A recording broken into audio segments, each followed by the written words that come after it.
Hello everyone. मैं गणेश आप सबका स्वागत करता हूं एक बार फिर से हमारे इस YouTube channel learn with Ganesh में। गाइस, हम कर रहे थे 11th क्लास की हिस्ट्री, जिसमें हम छठा चैप्टर आप लोगों के लिए लेकर आए थे। और आज मैं आप लोगों के लिए इसका सेकंड पार्ट लेकर आया हूं। पहले पार्ट में हमने जो सेकंड वर्ग था यानी अभिजात वर्ग, उसके बारे में डिटेल में पढ़ लिया था। इस पार्ट में आज हम पढ़ने वाले हैं पादरी वर्ग के बारे में, जिसमें हम देखेंगे कि पादरी वर्ग की क्या क्या विशेषताएं थी। ठीक है, तो चलिए हम इस वीडियो को शुरू करते हैं। बात करते हैं पादरी वर्ग की। तो जैसा कि मैंने आप लोगों को पहले वीडियो में बताया था कि जो फ्रांसीसी समाज था उसमें 3 वर्ग थे। पहला जो वर्ग था पादरी वर्ग, दूसरा अभिजात वर्ग और तीसरे वर्ग में कृषक वर्ग को रखा गया था। इन तीनों वर्गों के द्वारा जो है फ्रांसीसी समाज निर्मित था। लेकिन जो प्रथम वर्ग था पादरी वर्ग, इन पादरी वर्ग द्वारा बनाए गए नियम और कानून, इन्हीं के अनुसार जो है पूरा यूरोपीय समाज जो है वो चलता था। तो चलिए हम देख लेते हैं एक बार कि पादरी वर्ग जो है उनकी क्या क्या विशेषताएं रही थी। यूरोप में ईसाई समाज जो था उनका उन्हीं के मार्गदर्शन पे, यानी कि ईसाई समाज द्वारा जो मार्गदर्शन दिया जाता था, इन्हीं मार्गदर्शनों के द्वारा ईसाई समाज का संचालन होता था। जो पादरी थे, जो बिशप थे, ये ईसाई समाज को मार्गदर्शन करते थे कि किस प्रकार से ईसाई समाज चलना चाहिए।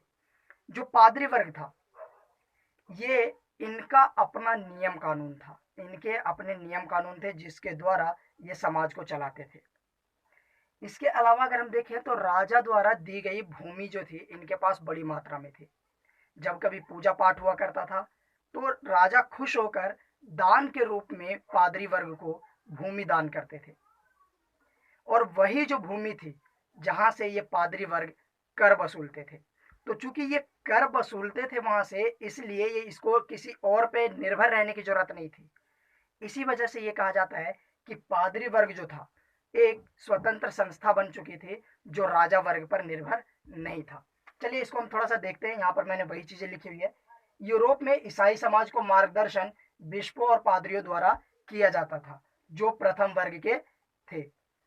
ईसाई वर्ग के अपने नियम थे, इनके नियम कानून जो है अपने बनाए गए थे। राजा द्वारा दी गई भूमि थी जहां से ये क्या करते थे, कर वसूलते थे। क्योंकि इनके पास आय का एक प्रमुख साधन था भूमि, जहां से ये कर वसूलते थे, इसीलिए यह एक शक्तिशाली संस्था थी जो राजा पर निर्भर नहीं थी। पश्चिमी चर्च के अध्यक्ष पोप होते थे, जो रोम में रहते थे। जो पश्चिमी यूरोप था वहां के जो अध्यक्ष थे वो कौन थे, पोप। यही जो है इन्हीं पश्चिमी पोपों, इन्हीं पोपों के द्वारा सारा का सारा जो यूरोपीय ईसाई समाज था वो संचालित होता था। और ये कहाँ रहते थे, तो ये रोम में रहते थे। अधिकतर गांव में अपने अपने चर्च हुआ करते थे।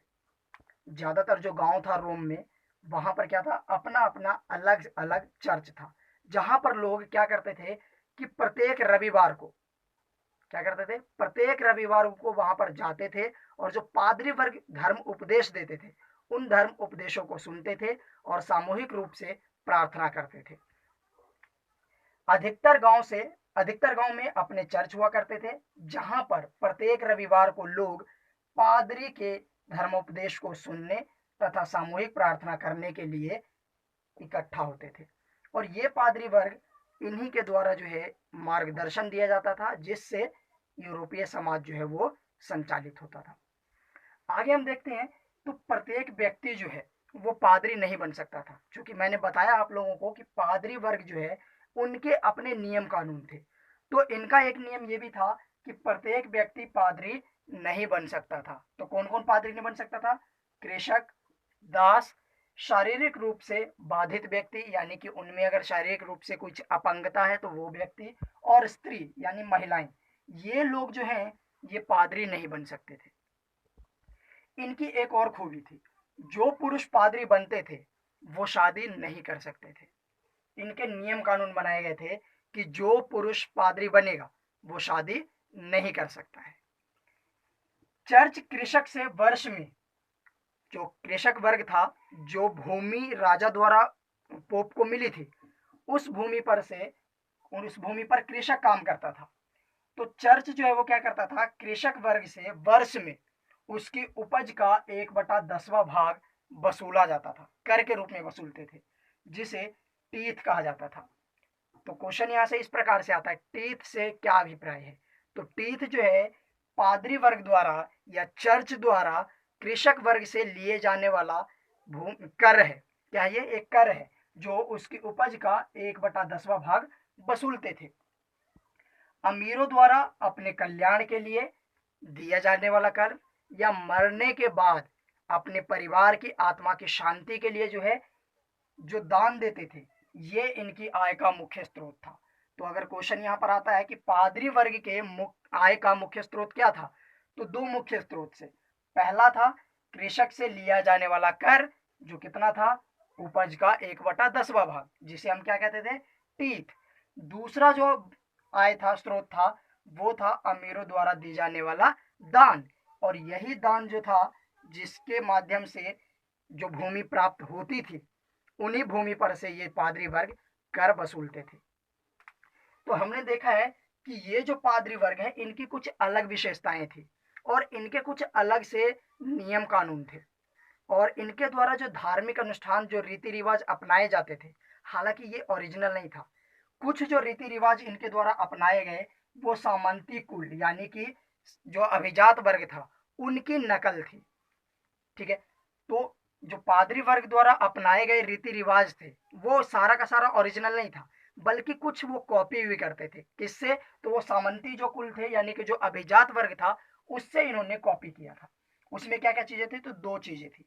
पहला, प्रार्थना करते वक्त हाथ जोड़कर सिर झुकाकर घुटने के बल झुकना, ये जो प्रथा थी ये अभिजात वर्ग में मौजूद था और वहां से इन्होंने इसको अपना लिया पादरी वर्ग ने।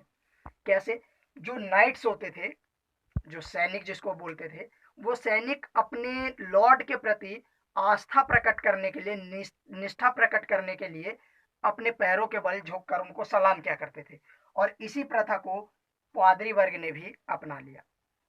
तो ये क्या था? कुछ ऐसे रीति रिवाज जो नकल थी किसकी? सामंती वर्ग की। तो पहला। दूसरा क्या था? ये जो पादरी वर्ग थे इन्होंने ईश्वर को भी लॉर्ड कहना शुरू कर दिया। ईश्वर के लिए लॉर्ड शब्द का प्रयोग, जिस प्रकार से नाइट्स अपने सामंतवादी समाज में अपने जो अभिजात वर्ग थे उनको लॉर्ड्स कहा करते थे, ठीक उसी प्रकार से ये जो पोप थे ये भी अपने ईश्वर को लॉर्ड के नाम से पुकारने लग गए थे। तो इस प्रकार से हम कह सकते हैं कि जो ये पादरी वर्ग था, इन पादरी वर्ग के रीति रिवाजों में सामंती वर्ग के जो रीति रिवाज थे वो घुस चुका था और उन्हीं को अपनाना शुरू कर दिया था पादरी वर्ग ने। तो यहां से दो चीजें हमने देखी है कि किस किस चीज को अपनाया था। तो एक तो प्रार्थना करते थे वो वाला तरीका, और दूसरा जो ये ईश्वर को लॉर्ड कहकर पुकारते थे, ये दोनों चीजें कहां से अपनाया था इन्होंने? तो अभिजात वर्ग से अपनाया था। क्लियर है? इसके अलावा अगर हम बात करें तो हम यहाँ पर देखते हैं कि इन पादरी वर्ग के अलावा भी ईसाई धर्म में को मानने वाले कुछ अलग प्रकार के लोग भी थे जिन्हें भिक्षु के नाम से जाना जाता था। उन भिक्षुओं के बारे में हम थोड़ी सी विशेषताएं देखते हैं कि उनकी क्या क्या विशेषताएं थी।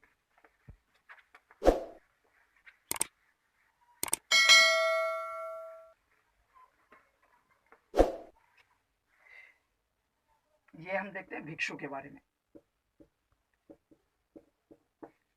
तो ये जो भिक्षु वर्ग था इनकी कुछ अपनी खास विशेषताएं थी और पादरी वर्ग से ये थोड़ा अलग व्यवहार करते थे, उनसे विपरीत थे ये। किस प्रकार से? आइए हम देखते हैं इसको। पादरी वर्ग जहां पर लोगों के बीच में, जहां पर लोगों का घर बना हुआ था वहां पर निवास करते थे, वहीं भिक्षु जो वर्ग था वो लोगों के घरों से दूर बने मठों में निवास करते थे, जिसको मोनेस्ट्री के नाम से भी जाना जाता था। मोनेस्ट्री किसमें रहते थे ये? तो ये मोनेस्ट्री यानी कि मठों में ये निवास करते थे, जिसको आबे भी कहा जाता था। आबे। ठीक है, तो ये भिक्षु जो वर्ग था ये मोनेस्ट्री यानी मठों में निवास करते थे, यानी आवों में निवास करते थे। और ये आवा कहाँ होता था? तो जो आम लोगों का जो घर होता था उस आम घरों से दूर स्थित होता था, जबकि पादरी वर्ग इन्हीं आम घरों के बीच में, सामान्य जनता के बीच में वो रहते थे, लेकिन ये उनसे दूर रहा करते थे। इनकी कुछ और विशेषताएं थी। इनकी विशेषताएं क्या थी कि किस, जैसे कि पादरी वर्ग में केवल पुरुष ही क्या कर सकते थे? वो बन सकते थे, पादरी बन सकते थे। लेकिन भिक्षु वर्ग में स्त्री और पुरुष दोनों ही भिक्षु बन सकते थे। इसके अतिरिक्त अगर देखें तो जो स्त्री भिक्षु होती थी यानी भिक्षुनी होती थी उनको नन कहा जाता था। क्या कहा जाता था? नन। और जो पुरुष भिक्षु होते थे उनको मोंक कहा जाता था। मोंक।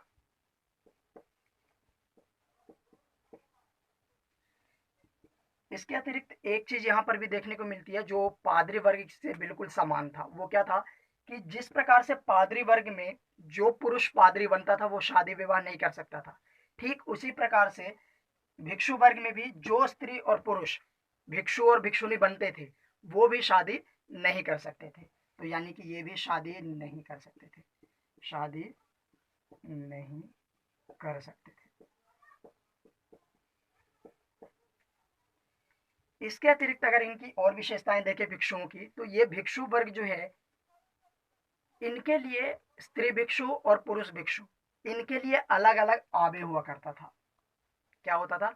अलग अलग आवे हुआ करता था, यानी कि एक आवे में केवल एक ही लिंग के भिक्षु रह सकते थे।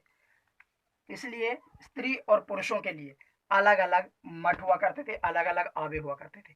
दो प्रमुख मठ था भिक्षुओं का, दो बहुत ही फेमस मठ था, जिसमें एक इटली में मौजूद था जिसका नाम था सेंट